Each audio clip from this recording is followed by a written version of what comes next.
नगरी उत्साह से खिल उठती है। क्या आप उत्साहित है? स्वागत नहीं करेंगे अपने श्री राम, लक्ष्मण और सीता का? वहां कैकेयी देवी और भरत उनका स्वागत करती है।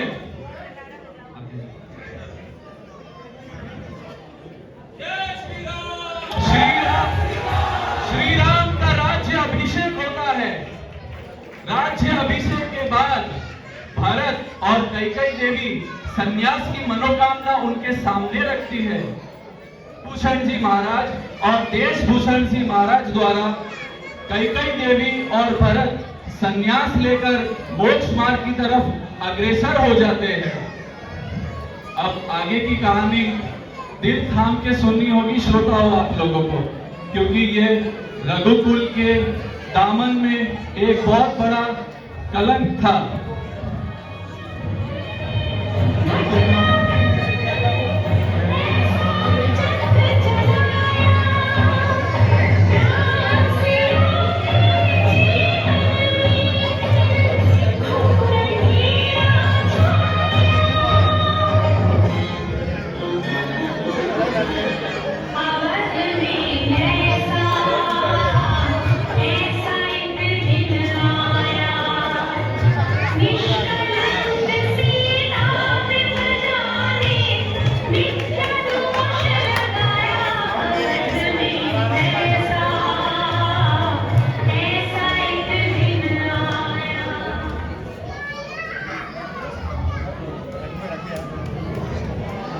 प्रभु, मुझे जिन दर्शन करने की अभिलाषा है, इसीलिए कृपया आप मुझे जिन मंदिर भेजने का प्रयत्न करें।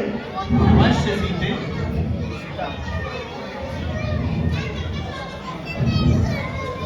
शांत।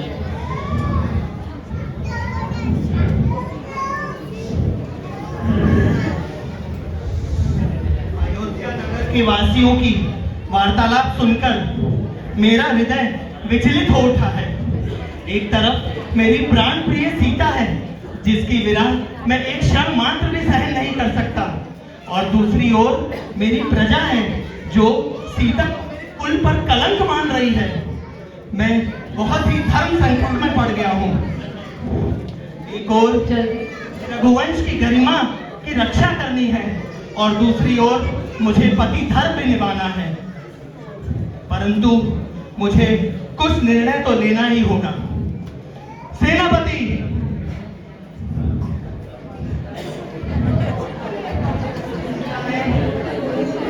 दर्शन अभिलाषा व्यक्त की है। उन्हें जिन मंदिर से दर्शन ले जाकर किसी भयानक अटवी पर छोड़ आओ।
श्री राम जो मर्यादा पुरुषोत्तम है, वो भयानक सीता पवित्र नारी को छोड़ आते हैं, जहां पे भयानक जानवर शेर, चीता, गिद्ध इतने भयानक अटवी में सीता विलाप करती है।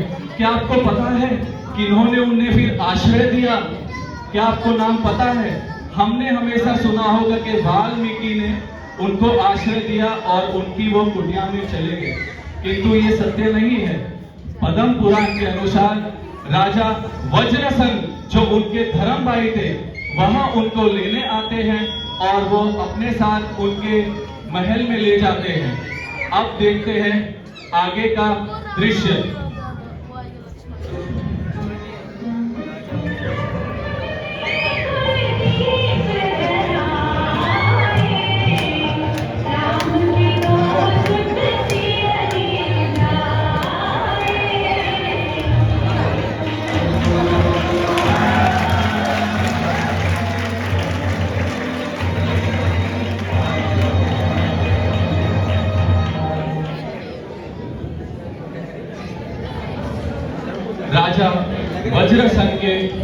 वहां पे लव कुश का जन्म हुआ। सीता माता ने बालपन से ही लव और कुश को जिनेंद्र दर्शन देवशास्त्र गुरु की महिमा बताई। वह नित्य मुनि श्री शुल्लक श्री जो भी नगर में गमन करते थे उनकी देशना सुनने उनको वहां पर भेजा करती थी।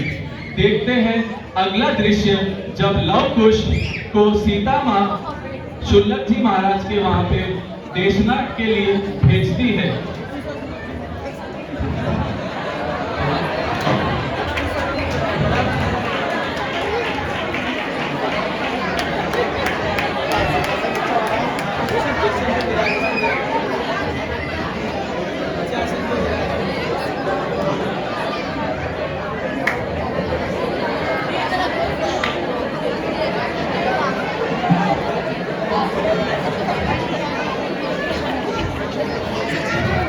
लव और कुश शुल्लक जी महाराज के वहां पे देशना सुनने गए।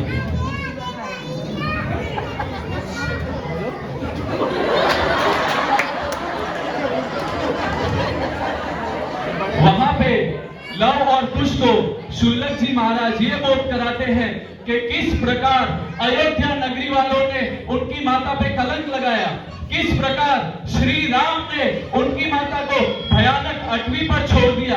यह सुनकर लव और कुश क्रोधित हो जाते हैं और अयोध्या नगरी की तरफ बढ़ चलते हैं। देखते हैं अयोध्या नगरी में श्री राम, लक्ष्मण और लव कुश के बीच में ये क्या दृश्य होने वाला है। श्री राम और श्री लक्ष्मण, मैं तुमको युद्ध के लिए ललकार रहा हूं। बाहर आओ। जो स्वयं अयोध्या नगरी में हमें ललकार रहा है, राजा श्री राम, देखते हैं आगे जाके देखते हैं कौन हमें ललकार रहा है। चलो लक्ष्मण। अरे ये तेजस्वी बालक कौन है जो हमें युद्ध के लिए ललकार रहे हैं? अपना समय व्यस्त ना करें, युद्ध करें। तूने एक क्षत्रिय को ललकारा है, अब तुम्हारा सर्वनाश निश्चित है।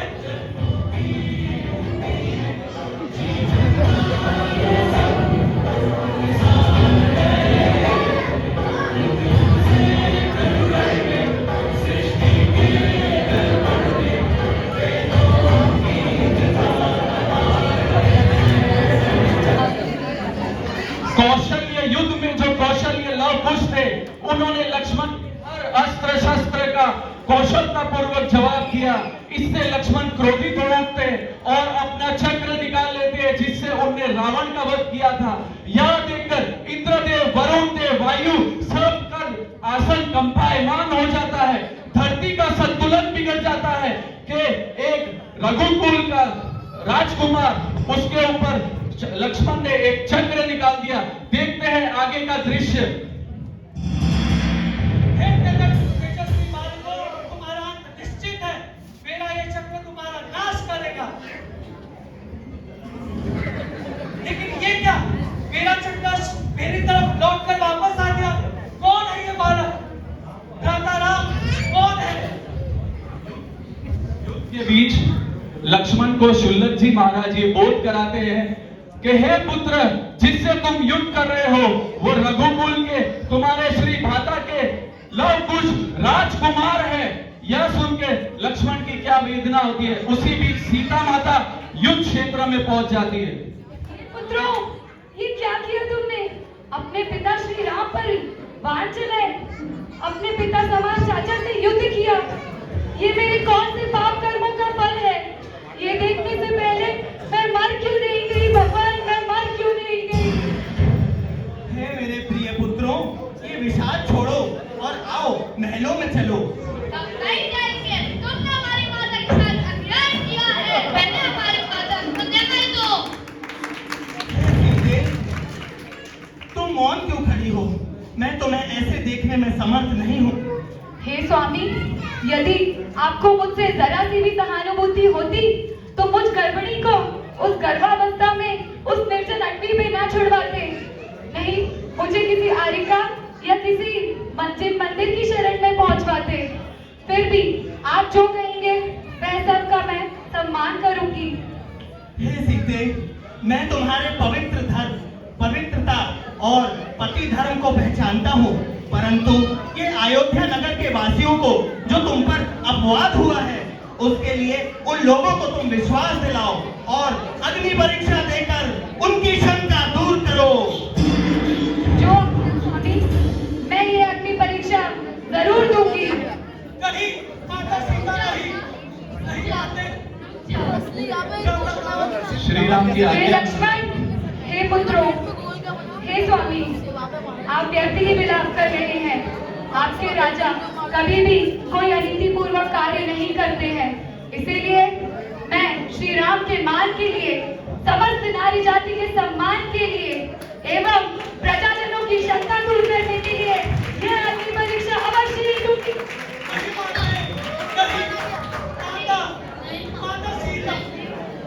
श्री राम के आज्ञा अनुसार माता सीता अग्नि परीक्षा है, किंतु ये अग्निकुंड जब जाता है और सीता की पवित्रता सिद्ध होती है। सीता सती पवित्र है, उनको अग्नि परीक्षा के लिए ललकारा गया, पर उनने ये माना क्योंकि उनको पता था कि वह पवित्र बाहर निकलेगी। देखते हैं आगे का दृश्य।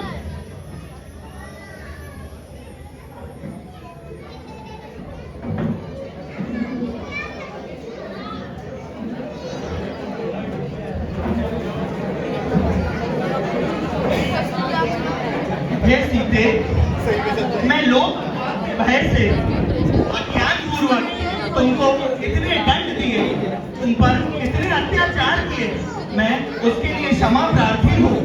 हे सीते, तुम्हारा शील धन्य है और तुम अग्नि परीक्षा देकर जगत प्रसिद्ध हुई हो। सीते, अब महलों में चलो। ये अयोध्या, ये नगर, ये महल, ये सब है पुनः बुला रहे हैं। पुनः पधारो सीते, महलों में पुनः पधारो। नहीं नहीं स्वामी, आप व्यर्थ ही विलाप कर रहे हैं। जब मैं सीता एक राजा की पुत्रवती, एक चक्रवर्ती महाराज की महारानी, अगर मेरे जीवन में इतने दुख बस आए हैं तो ये अवश्य ही मेरे पूर्व भोगों के कर्मों का फल है। प्रजाजन, यह आपका कोई दोष नहीं है, यह नारी जाति ही दुख का कारण है। इसीलिए मैं इस नारी पर्याय को छेद कर चलूंगी। मैं आरिका भूमिवती माता जी से दीक्षा ग्रहण करूंगी और मोक्ष पथ पर चलूंगी। अब मुझे भोग विलासों से कोई मात्रा नहीं है। अब यह सब क्षणभंगुर है मेरे लिए। यदि इस जीवन काल में मुझसे कोई भी त्रुटि हुई हो तो मैं उसके लिए क्षमा प्रार्थी हूँ। महाराज, आज्ञा दीजिए मुझे। नहीं, सीता मर जाओ। सीता, रुक जाओ सीता।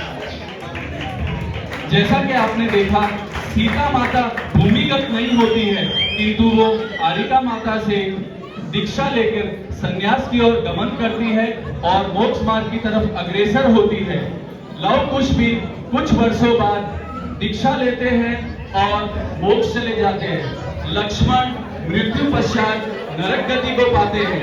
श्री राम, हनुमान, नील, महानील वह भी दीक्षा लेकर मोक्ष की प्राप्ति करते हैं। इसी के साथ हम ये नाटिका का अंत करते हैं। हमने पूरी प्रयास किया कि पद्म पुराण अनुसार, जैन आगम अनुसार आपको एक लघु नाटिका दे। यदि हमसे नाटिका करते हो हमारे कोई भी किरदारों से कोई भी तरह की त्रुटि हुई हो तो हम सब हाथ जोड़ के मस्तक